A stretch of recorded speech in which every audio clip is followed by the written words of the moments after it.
Hello and welcome corporate diary at Deven Choksi में आपका स्वागत है। आपके साथ मैं हूं मानसी दवे और आज हम एक कंपनी के मैनेजमेंट से बात करने जा रहे हैं जिसका नाम है blue jet health care. Company का आईपीओ चर्चा में है और इसी कंपनी के मैनेजमेंट से आज होने वाली है बात। सबसे पहले तो कंपनी के बारे में थोड़ी सी डिटेल्स आपके सामने रख देते हैं, उसके बाद कंपनी के आईपीओ की बात करेंगे और साथ ही मैनेजमेंट से बातचीत करेंगे।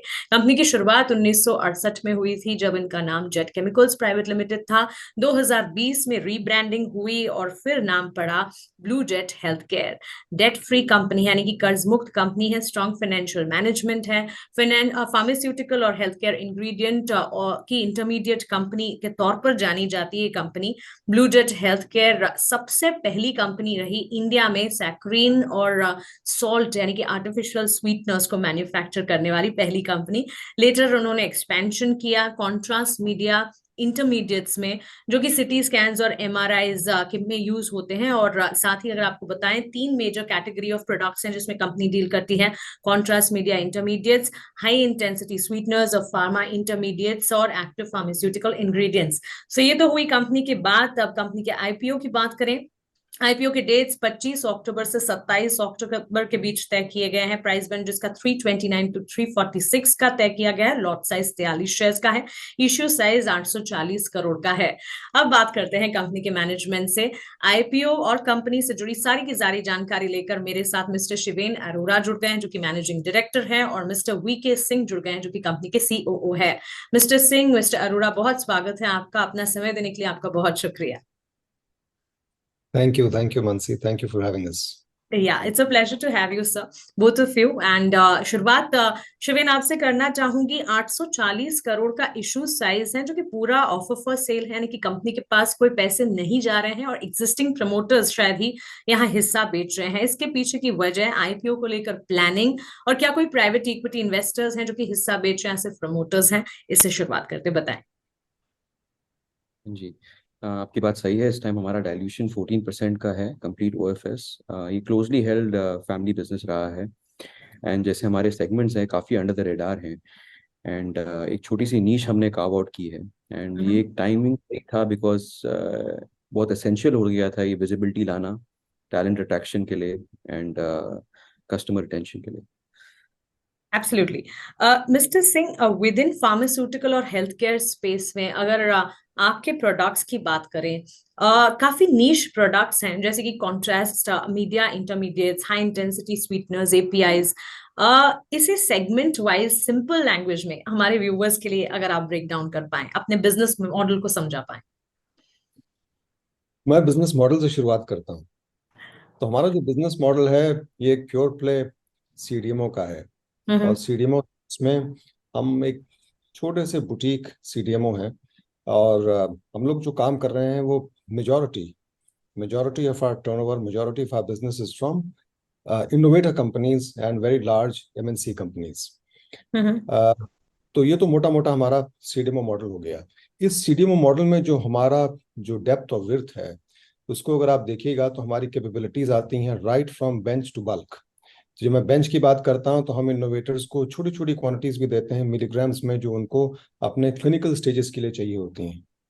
अब कंपनी का फोकस लेट स्टेज क्लिनिकल पर है, तो NC3 फेज के बाद से हम इनोवेटर से जुड़ते हैं।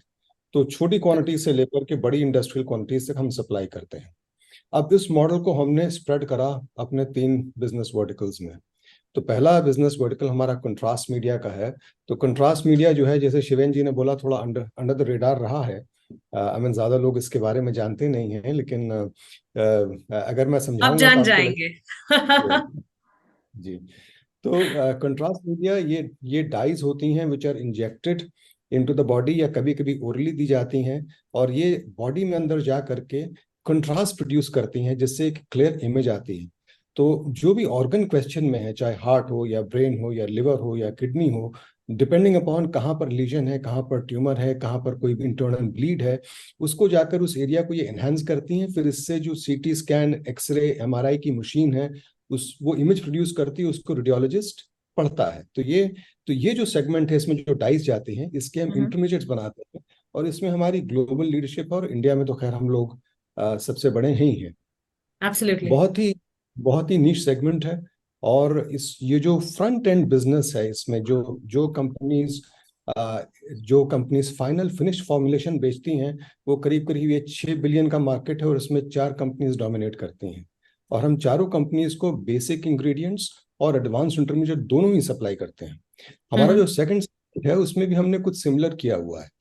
तो सिमिलर इन द सेंस कि जैसे कंट्रास्ट मीडिया में रॉबस्टनेस ऑफ केमिस्ट्री प्लेटफॉर्म चाहिए, तो ये जो sweetener high intensity sweetener business है, इसमें भी रॉबस्टनेस ऑफ केमिस्ट्री प्लेटफॉर्म चाहिए। तो वो उन्हीं केमिस्ट्री प्लेटफॉर्म्स को यूज करके हमने सैक्रीन बनाया, जिसकी क्वालिटी आप कह सकते हैं कि one of the best in the world है। बहुत कम हमें इसमें कॉम्पिटिशन मिलता है। हम लोग बिल्कुल भी कमोडिटी सेक्शन में नहीं है। जैसे कि कंट्रास्ट मीडिया है, वो सब ऑफ पैटेंट है, लेकिन जेनेरिक नहीं हो पाया क्योंकि बड़ा क्लोजली हेल्ड और हाई टेक्नोलॉजी मेडटेक इंडस्ट्री है। उसी तरीके से ये जो हमारा स्वीटनर है, ये भी जिस सेगमेंट में हम जा रहे हैं, एफएमसीजी और बेवरेज सेगमेंट या फार्मा सेगमेंट, उसमें बड़ी स्टिकनेस है बिजनेस की, और उसमें कमोडिटी टाइप का कंपटीशन नहीं है। तो ये दोनों ही सेगमेंट्स थोड़े demand inelastic, price inelastic segments हैं। जो हमारा तीसरा वर्टिकल है, उसमें भी हमने कंपनी का डीएनए और स्पिरिट ऑफ बिजनेस यही रखी है, और वही केमिस्ट्री प्लेटफॉर्म्स हम यहाँ भी लेवरेज कर रहे हैं। और हम यहाँ भी इनोवेटर कंपनीज को, एमएनसी कंपनीज को क्रॉनिक थेरेपीज जो है, क्रॉनिक थेरेपीज में भी हमारा फोकस, या अभी तक जो सक्सेस रही है, वो कार्डियोवैस्कुलर में है, ऑन्कोलॉजी में है, सीएनएस में है, तो एंटी डिप्रेशन वगैरह की जिस तरह की दवाइयां हैं, इन दवाइयों की हम एडवांस्ड इंटरमीडिएट्स जो उनके फाइल में मेंशन्ड होते हैं, मैंने जिसका एक रेगुलेटरी पाथवे है, जिससे एक स्टिकनेस आ जाती है। और मोस्ट ऑफ द अपॉर्चुनिटीज जो हम ट्रैक कर रहे हैं या जहां हमें सक्सेस मिली है, वो अंडर पैटेंट है, तो वहां भी जेनेरिक कंपटीशन नहीं है। तो ये मोटा मोटा हमारे 3 वर्टिकल्स हैं, और ये 3 बिजनेसेस की कॉम्प्लेक्शन है। तो उसमें कैचवर्ड्स ये हैं कि सीडीएमओ मॉडल है, इनोवेटा कंपनीज हैं, नॉन जनरलाइज्ड स्पेस है जहां बहुत क्लटर नहीं है। That was quite a good way of putting it. Actually, complexities से दूर आसान भाषा में समझाना काफी ज्यादा बेहतर रहता है, और व्यूअर्स भी यही चाहते हैं, क्योंकि वो बिजनेस मॉडल को समझना चाहते हैं। निवेश अगर करने वाले हैं तो पूरी तरह से बिजनेस से लेकर जो भी रिसर्च है, बिजनेस को लेकर जितनी भी जानकारी उन्हें मिल पाए, वो समझने के लिए काफी ज्यादा एक्साइटेड रहते हैं। बहरहाल, mister Arora, the next question will be to you. अभी अभी हम प्रेजेंस की बात कर रहे थे, नॉट ओनली डोमेस्टिक, लेकिन आपकी ग्लोबल प्रेजेंस की भी अगर बात करें, in terms of geographical exposure अगर हम देखें, सिग्निफिकेंट चंक जो है आपके रेवेन्यू का यूरोप बिजनेस से भी आता है। किस तरह से प्लान कर रहे हैं इंडियन मार्केट को ग्रो करने के लिए as a percentage of overall revenue आने वाले 3 से 4 सालों में? और साथ ही अगर चाइना मार्केट की डीलिंग्स की बात करें, करंट वॉलेटाइल सिनेरियोज जो हम देख रहे हैं, ग्लोबल सिनेरियोज में उतार चढ़ाव जो नजर आ रहे हैं, क्या चाइना मार्केट डिपेंडेंस कम करने की योजना है? ग्लोबल अनसर्टेनिटीज पर आप क्या कहना चाहेंगे, और आपके कारोबार पर क्या कोई असर पड़ता है? जी, पहला पार्ट तो ये है कि हमारी सेल्स यूरोप में ज़्यादा कॉन्सेंट्रेटेड है, यूरोप एंड यूएस में, बिकॉज जैसे वीके सर ने समझाया है कि हमारा काफ़ी बिजनेस इनोवेटर्स के साथ है, एंड वहाँ पे मेजरली एपीआई मैन्युफैक्चरिंग हब्स हैं हमारे कस्टमर्स के।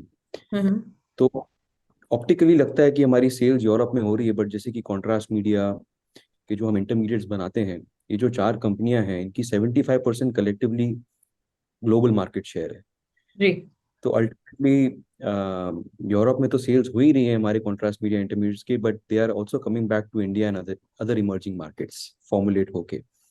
तो इन दिस वे हमारा ये इमर्जिंग मार्केट का भी अपसाइड हम कैप्चर कर पा रहे हैं हमारे कस्टमर्स के कारण, बिकॉज उन्होंने ग्लोबल लीडरशिप मेंटेन की है, and pure play imaging companies हैं, so they are very dominant in this segment.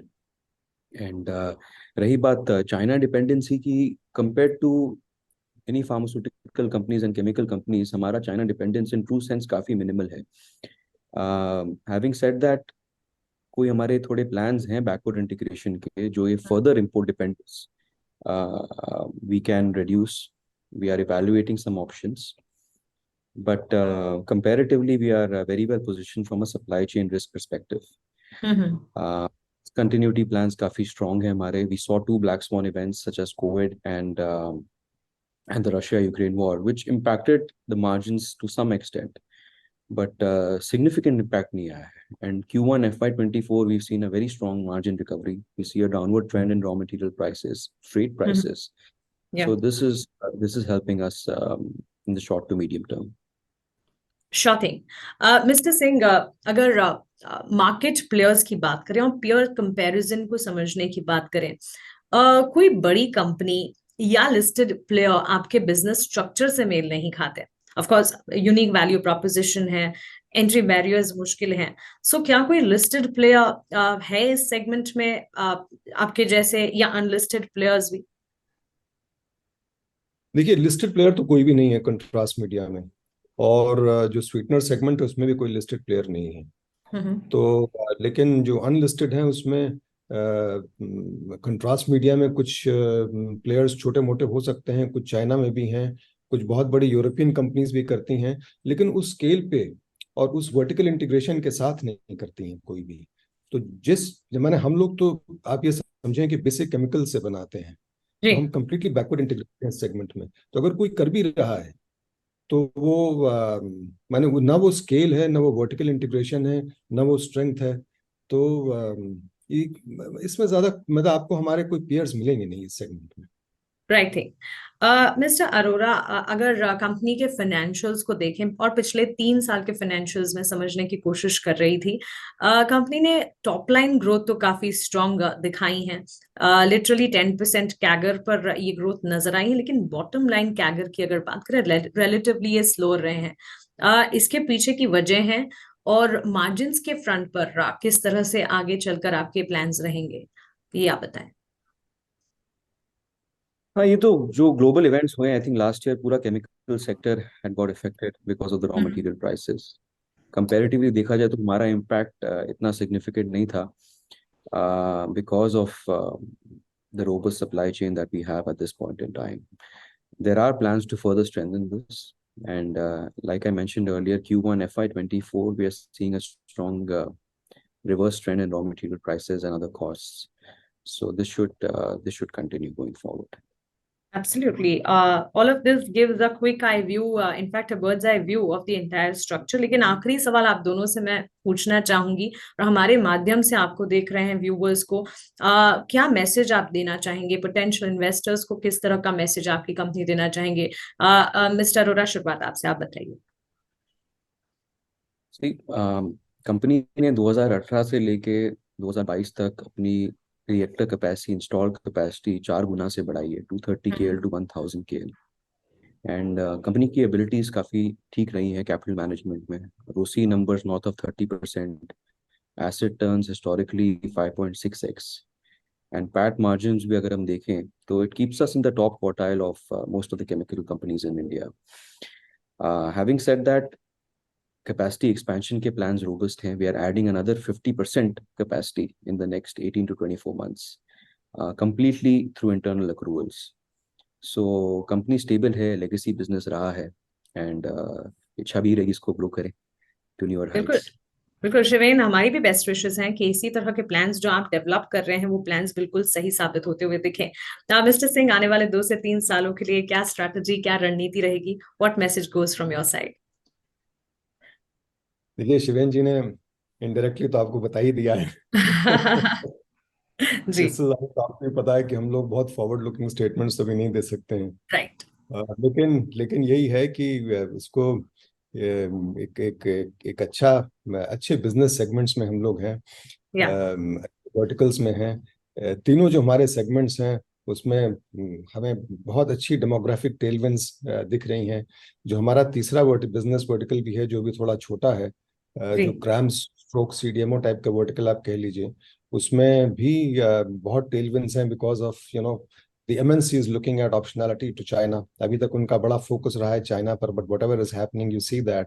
तो उससे हमें एक बूस्ट मिलेगा. KPIs शिवेन जी आपसे बोल ही चुके हैं कि हमारे बेस्ट इन क्लास हैं, और सारे ही KPIs में अगर आप प्रॉफिटेबिलिटी का आपने थोड़ा सा प्रेशर में है प्रॉफिटेबिलिटी, उसकी बात करी, but that's a phenomenon across the chemical industry. और हम लोग भी परफॉर्मेंस, एक तरह के परफॉर्मेंस केमिकल्स हैं ये. तो मैंने केमिकल इंडस्ट्री में जो एक फर्दर नीश है परफॉर्मेंस केमिकल्स की, जैसे हमारा स्वीटनर है वही परफॉर्मेंस केमिकल है, और जो कंट्रास्ट मीडिया डाइज हैं वो भी परफॉर्मेंस केमिकल्स हैं। तो ये एक बड़े अच्छे से निश में हम लोग परफॉर्मेंस केमिकल्स में हैं। जी एंट्री बैरियर्स बहुत हाई हैं, मैंने पैटर्न ना होने के बाद भी लोग इसमें एंटर नहीं कर पा रहे हैं इन बिल्कुल। इन इन सेगमेंट। और बहुत सालों से लोग कोशिश कर रहे हैं, बहुत बड़ी बड़ी कंपनीज कोशिश कर रही हैं, तो काफ़ी हाई एंट्री बैरियर्स हैं। तो एक अच्छा निश है। और एक्सपेंशन प्लान्स शिवेन जी ने बता ही दिया है कि 50% हमारी कैपेसिटी बढ़ रही है। और सबसे अच्छी बात तो यह है कि हमारी जो क्लाइंटेल है बहुत ही ब्लू चिप है। कोई भी आप हमारा सेगमेंट जी उठा लीजिए, तो हम एमएनसीज और इनोवेटर्स के साथ ही काम कर रहे हैं। तो अब हमारे मॉडल में अगर आप देखिएगा तो कभी कोई पेमेंट डिलेज या कोई बैड डेट्स इस तरह के बिल्कुल। नहीं है, क्योंकि बहुत बड़ी शुरुआत ही मैंने वहीं से की, बिल्कुल कर्ज मुक्त कंपनी है as we see. Yes yes. और अच्छा कैश जनरेशन है। I mean the biggest part is the free cash flow. जी तो फ्री कैश हमारा है, आई थिंक बहुत बहुत अच्छा है। So I think it's a very good asset, and there's a 50-year legacy, and a very strong management and execution bandwidth. So I think it's a very good investment proposal. Absolutely, that gives a lot of clarity. Mister Singh, बहुत शुक्रिया आपका। Mister Arora, बहुत शुक्रिया आपका हमारे साथ जुड़ने के लिए, सवालों के जवाब देने के लिए, मार्केट में एंट्री के लिए, अपने आईपीओ के लिए और आने वाले क्वार्टर्स के लिए आपको ढेरों शुभकामनाएं। बहुत बहुत शुक्रिया। Thanks for having us. Thank you so much. Thank